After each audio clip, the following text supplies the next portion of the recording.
to violate the decisions of the National Convention. Mr. Ade is not the only one criticizing the governor's move. Senior advocate of Nigeria, Mr. Falana, has strong opinions against Governor Fayose's presidential ambition. Watch. A political party has just told an aspirant, you cannot be our presidential candidate. So the party is aware that once he completes his term next year, the EFCC is already waiting for him.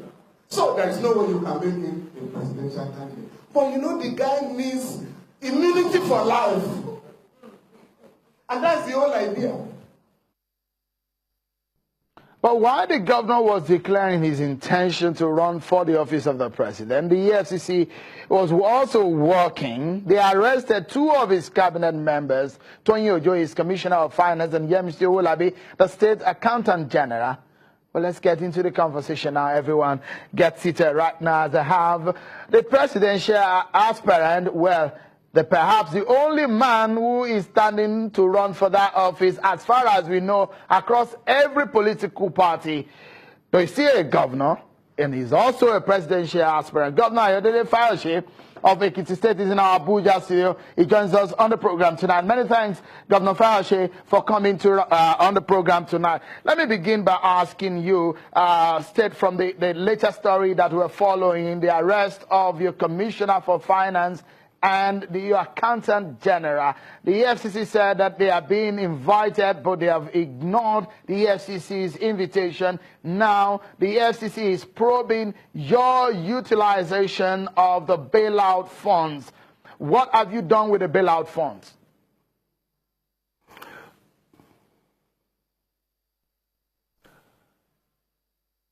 Shehu, can you hear me? Absolutely. Governor, go ahead, please.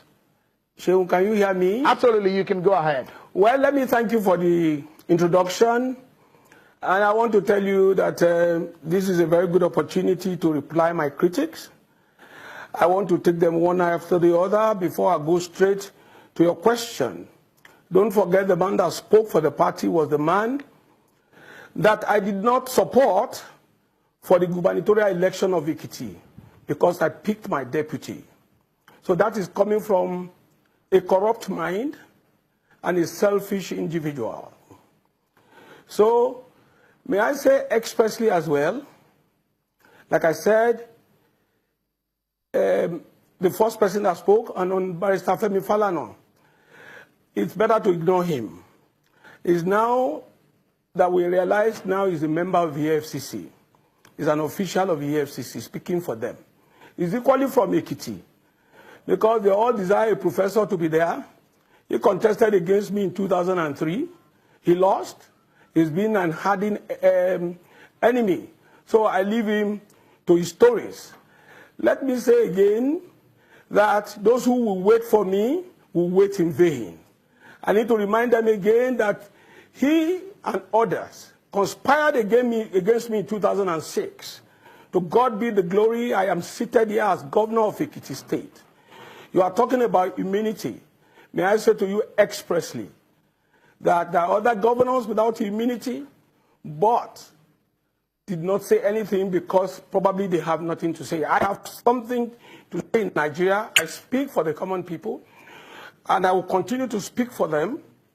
I don't care whatever you have against me, wait for your time. And don't be in a hurry and don't run your mouth. Allow time to take its course. For 8 years, I was in EFCC. You charged me to court. I defeated you. The Lord gave me victory over you. And whatever you are putting together, the Lord will give me victory over you. I can't be bothered about that. But let me come quickly to your question. About the bailout funds. Before I go that, I want to say expressly there is a court order against the EFCC that says no official of Ekiti State must be invited by EFCC. This matter, the EFCC wrote a petition against the court, that the judge that granted that order. They wrote that the file be transferred to the CJ who should send it to Akure. It was sent to Akure. It was thrown out in Akure. The EFCC, they are busy acting against the rule of law. For us to fight corruption, allegation is not enough. Stories, not enough. To fight corruption, you must allow for due process. You must allow that. You must respect the rule of law. You must respect court judgments. Arresting my Accountant General and Commissioner for Finance at fact today is shameful. Why did he coincide with my declaration? You are intolerant of opposition. You are so intolerant of opposition. I cannot be perturbed by that. You should appreciate there are states, even my predecessor has been alleged, documents filed into EFCC, nobody has called him for one day. I can't be bothered by your strategies. I can't be bothered by your conspiracy. It is a matter of time. And may I say to you expressly that if your strategy, like you just said, that anybody that is fingered in corruption, fingering anybody in corruption does not make that person corrupt. The fact that if that is your strategy against you 2019, you will equally fail. Because anybody charged to court is assumed innocent until the court says otherwise. Don't come and tell us stories. You know what the issues are. You know what your problems are. Governor Fayose, because of our time, quickly, we have a lot of issues to discuss. If you go straight to the issue of the bailout fund, what exactly did you use the bailout funds to? Because the investigation we've made is that local government officials are owed 8 months' salaries. State officials, the state workers are owed 5 months' salary. Some of them say they've last been paid in April this year. May I say this to you expressly, sir? That your story is incorrect. The bailout fund, it got the list. It got a bailout of 4.7 billion. The state wage bill is 2.6. The local government is 2.4. Which automatically amounts that the bailout, even if it's used strictly and only for salaries, cannot pay salaries of both state and local government for 1 month. May I say to you again very carefully, I don't appropriate money in Ekiti. I give the receipt of our allocation to the labor leaders. I have a standing committee of the labor leaders. They share money in Ekiti. I gave that right to them. So if you are chasing the shadow, they are only chasing shadow. So how many months' salaries are you owing, Governor Fayose? How many months' salary are you owing, Governor Fayose? Can you wait 1 second? The labor leaders came out. And said to them, our governor did not divert the bailout funds. Our governor gave us the bailout funds to appropriate. So coming on the television because you are going to arrest people because I declare today, you are wasting your time. We are owing 4 months in Ekiti. And may I say to you very expressly, the last administration left Ekiti in very bad debt, and they are deducting 1.2 billion from our allocation, and this will remain until the year 2036. The last administration took a loan, a bond of 25 billion, and they took commercial loans of about 38 billion. And the CBN, the CBN restructured that money and is expected to last until year 2036. When the foundations are 40, what will the righteous do? And I want to say to you expressly, I don't have issues with my workers. We're on the same page, and it's not enough to come to the television and be blabbing. Okay. Governor Fayose, let's quickly go to your ambition. Just in about 30 seconds before we go on this break. You came out today and you are running against your party wishes. How do you hope to sail through without your party's support? None of the leaders of the National Working Committee was there. May I say to you, they are not expected to be there.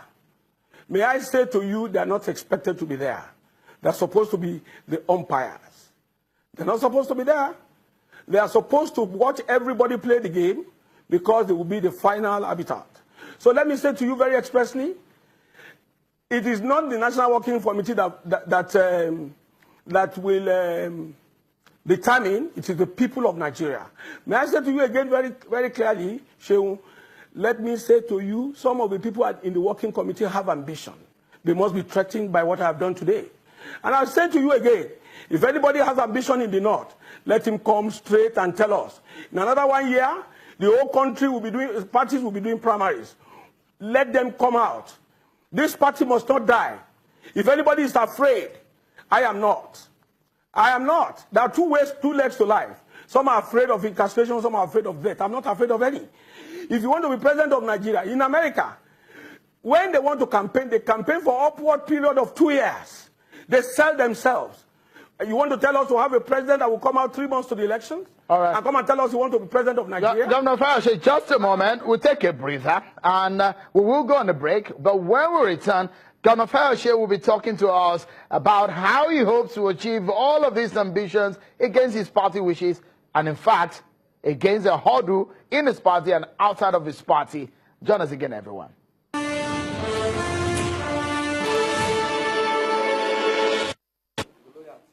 They said they zone to the north. What if nobody comes from the north? Will our party not have a candidate? Today, I challenge them. If truly they deserve this zoning, they should come out. Those of them in the party, current party expo, working committee, who is afraid of us, who wants to contest as president, come out. You can't use the party machinery against our members. I want to challenge all of them to a contest, to the field. What are they afraid of? Most of you are governors at different times. Most of you are leaders of note. Fear will only kill the person carrying it. You want to be president of Nigeria? You want us to work for you? You come and chop it? No way. No way. We are working for this party. We speak up for this party.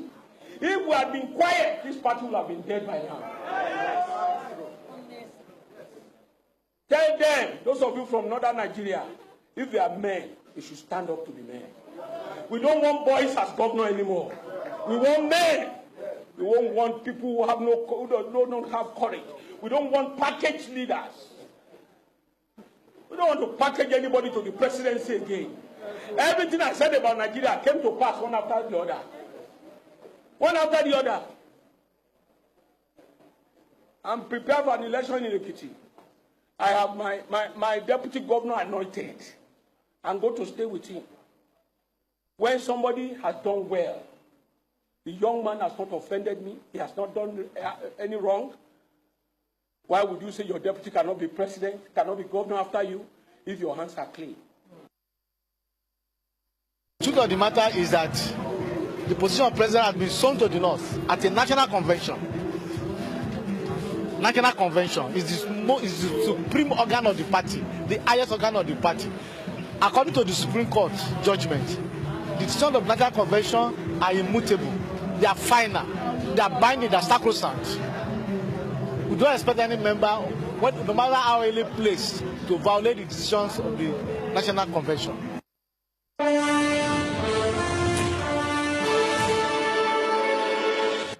Welcome back, everyone. Governor Ayodele Fayose was perhaps bold enough to go against the wishes of his party today to declare his ambition to run for president when the party has agreed that that slot will go to the northern region of the country.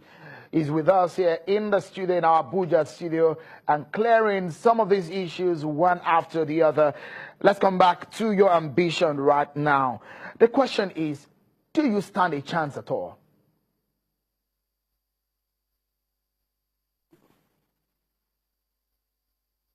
I can't hear you, Shehu. Okay, let me, it's a very straight question. Do you stand a chance? I can't hear you, but I have an idea of what you are talking about. So let me talk to you very clearly. In Ekiti, they said the zoning was to go to the south when I wanted to contest again. There were 22 aspirants from the south. They formed a consensus and said anybody apart from Fayose is the one they want, they should pick somebody from the 22. I defeated consensus. I sent consensus packing. I told them, put yourself together, get one of you to face me. You cannot put competence over and above, zoning. When you have somebody who is ready for the job, who is prepared for the job, who has what it takes for the job, do you take it to somebody who's not prepared? The problem with Nigeria is that most leaders who have chosen in this country were not prepared for the job. I don't want to be a president that will select, that will choose my ministers 10 months after being in office. I want to hit the ground running. I am the first Nigerian to defeat 2 incumbents. And I want to say to you expressly, Shehu, I have penchant for taking out incumbents.